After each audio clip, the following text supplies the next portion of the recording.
I do worry about losing my temper on some videos. And, destroying my credibility would be exactly what my brother wanted. In fact, I think that's why he insisted on the FB communication as opposed to any other kind. But anyway, that isn't this topic. I do wonder why some people seem to recover with their mental health completely intact. I've been looking again at the Dutroux case. Why do I have trouble pronouncing that? In Belgium. And what was her name? Regina Louf? Seemed to me extremely credible, and not just to me, but to the investigators. She described the house where horrors had taken place that she had witnessed, and it was established that she couldn't describe the inside of the house as well as she did unless she'd been in it. And yet, despite everything she'd seen, she seemed perfectly, totally sane to me. I wonder what makes the difference. I could speculate that perhaps it's harder when it's your own parents, and the earlier in your life it begins and the longer it goes on. I could speculate about that.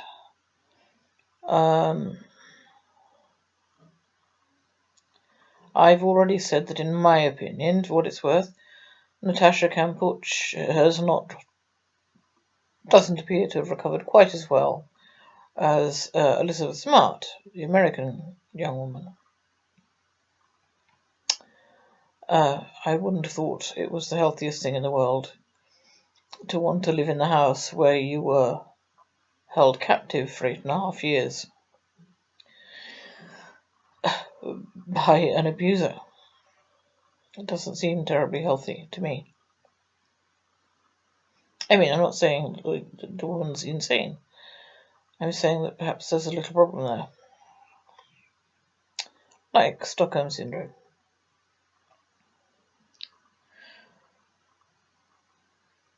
I mean, I have, just very amateur, but, I have done psychology courses. And I'm really not sure. I was trying to go into this last night. What the factors might be. I mean, my brother sort of throwing at me on my timeline. I wish I'd not deleted that particular post. Why can't you get over it? By the time that I was 16, my mental health was destroyed, utterly destroyed. And in fact, I'd say, in many ways, by the time I was 8, and very bad at 13 also, very bad. Bitter of recovery at 14 and 15, thanks largely to 2 friends, one of whom I am technically FB friends with, but who in point of fact does not make contact since accepting my friendship request. Just being with other girls of my age in those years, 14 and 15, was extremely helpful to me. Although I had to invent a non-existent boyfriend.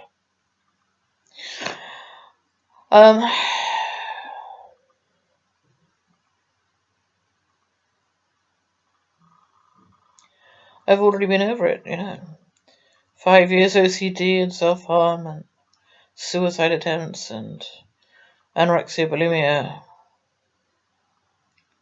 alcoholism, agoraphobia, claustrophobia. I've listed it all. And how it took me to the age of 31 to begin to get over it. Mind you, I have been told that for every day of trauma you're going to need a day to get over that trauma. Which would be about right, actually. I was just under 16 when I really fell apart. And 31 when I began to climb out of the pit. So how can it be then that someone like Regina Louf, whom I believe, can witness a murder as a child and appear perfectly sane and normal in our adult life. um, I've already said Elizabeth Smart seems to have made a remarkable recovery, but I do think a supportive family is vital. And mine was exactly the opposite.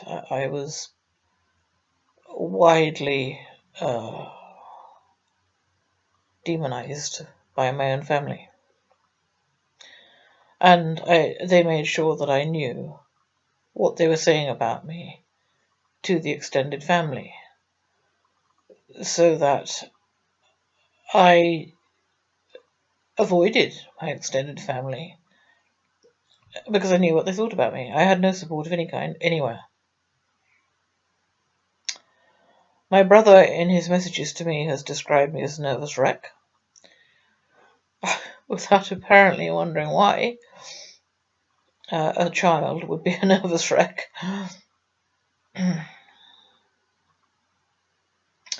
Well, actually, he does say, yes, everything that he can remember and everything I'm saying does fit with what I said about our father. I've uploaded an extremely X-rated video on this, but in terms of my language.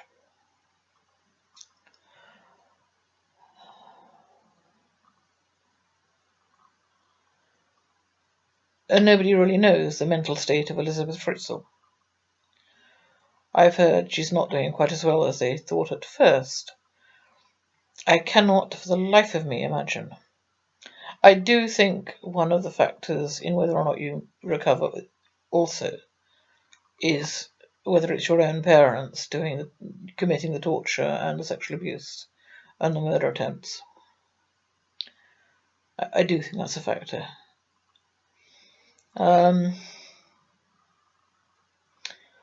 But how she retained her sanity for 24 years in solitary confinement, knowing she could die at any minute, and giving birth to 7 children, one of whom died and was burned, 3 of whom were taken upstairs, never to be seen again, or at least not for many years. And the pain that she must have suffered, and, oh God, I simply cannot imagine how she would not be in a straitjacket for the rest of her life.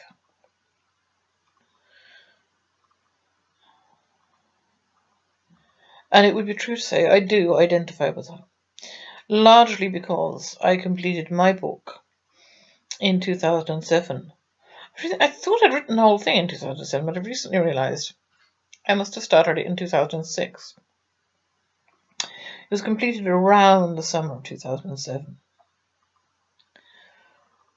And I remember I would talk about it to anyone who would listen, including someone I met on holiday in Madeira at Christmas 2007. As it happened, she was a counsellor or a psychologist or something. And of course it was easier because she was a stranger. I remember talking about it to her. And then, blow me down, was it April, May 2008, the Elizabeth Fritzl story broke. And I thought, I'm sorry, but one of the first things I thought was, oh God, now nobody will believe me. They'll think I've invented it all kind of based loosely around this. Although, technically, as I said, I was never in a dungeon. Psychologically, I was.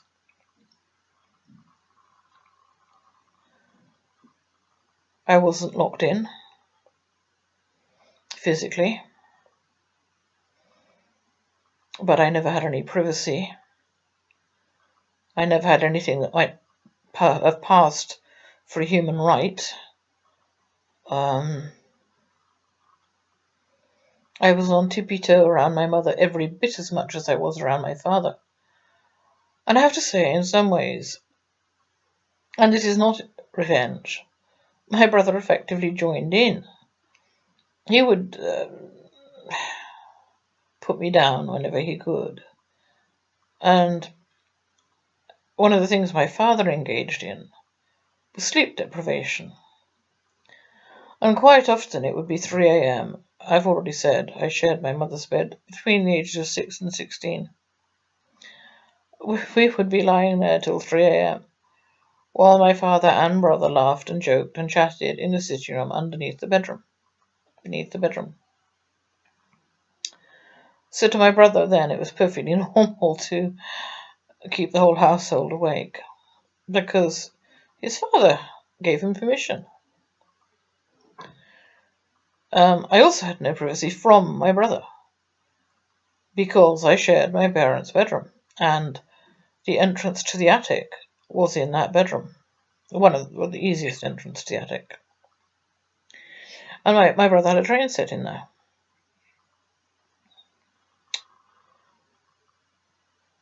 I can remember in my teens, after my marathon sessions in the bathroom,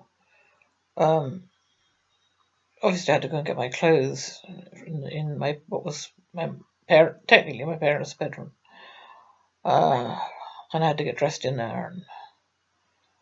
And my father would always contrive to walk in when I was at best in my underwear and make comments about my breasts.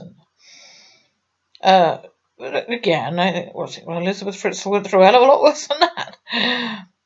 And unless my memory is deceiving me, my father actually stopped sexually abusing me after he'd given me the grab lice, i.e. shortly before I was 16.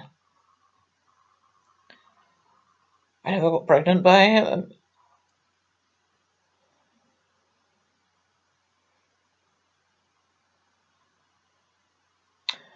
I wondered for a while.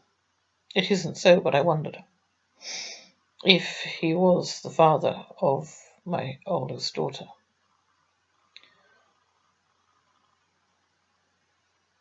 I was very relieved when I first saw her and realized that absolutely no way could he be.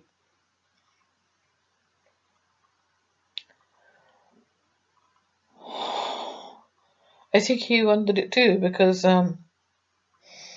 when I said that I was pregnant, it was New Year's Eve, 1974. And I was drunk, and I said, I'm pregnant. And my father actually sat down on the stairs with his head in his hands. Almost like the normal parents in some ways, this was, I was 20 and I wasn't married, and this was, as I say, 1974, and and at that point in time, it still hadn't clicked with me that they weren't married either. I knew they hadn't married when they said they did, because of a deed poll that I'd found when I was 16.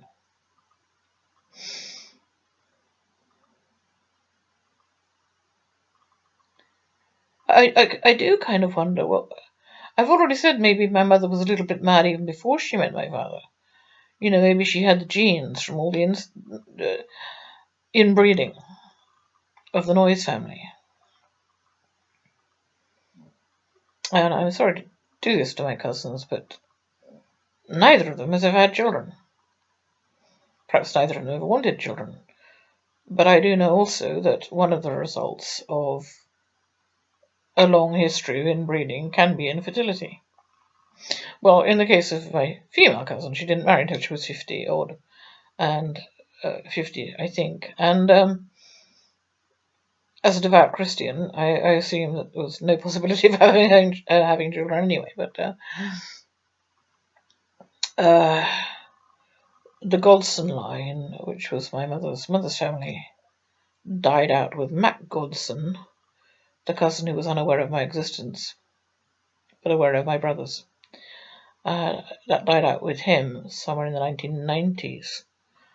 He didn't have children. And the Noyes line, my branch, will die out with my male Noyes cousin. He has no children. So maybe it's an infertility issue, or maybe somebody whispered in their ear, there's madness in the family, or at least some kind of weakness. I don't mean weakness of character. I don't think I'm a weak character. I think I'm a strong character. I've fought and fought and fought, and I fought at times successfully. But some kind of...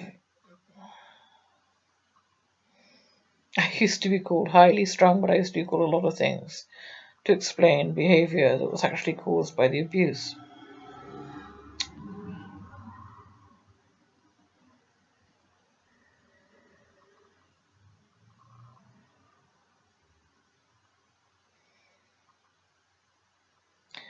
Maybe it would have helped, I've said this, if my family had believed me and not my father, and if they had demonized me instead of my father, if they had not done that.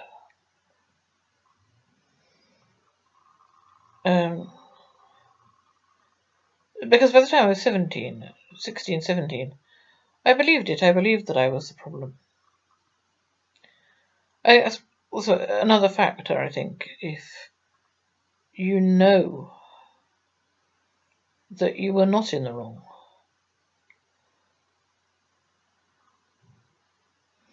and that's why my messaging with my brother has been so terribly destructive, because he's placed me back in the same position again after an initial acceptance of what I was saying.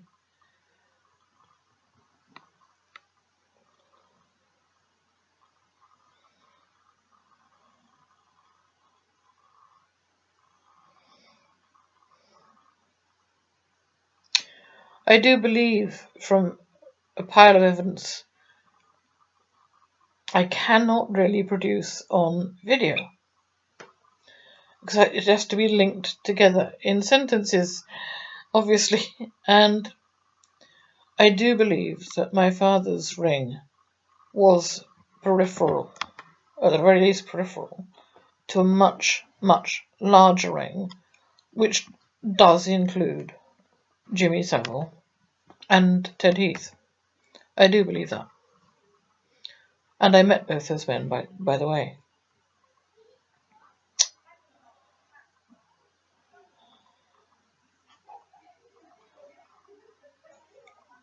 I do believe he had involvement with the Elm Guest House. For assorted reasons, I believe that.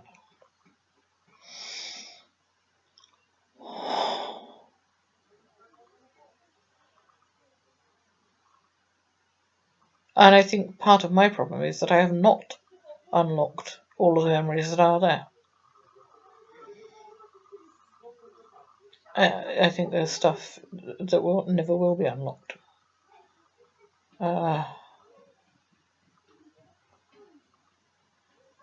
And I certainly wouldn't, with the breathing difficulties I have, like to spend the rest of my life, such as it is, in a straitjacket.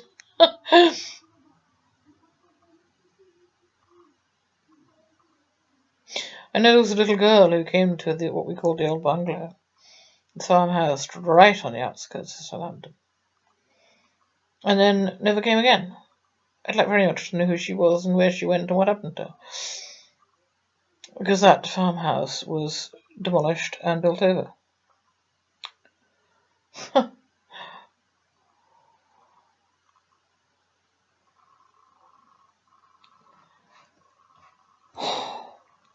Still thinking about all these cases and the fact that, as I say, we don't know about Elizabeth Fritzl, but most of these people who've seen these horrors seem to have made such a good recovery. And I think my brother has made me wonder all over again, well, why couldn't I? Why could I not? Why did it take me another 15 years to get over the first 15?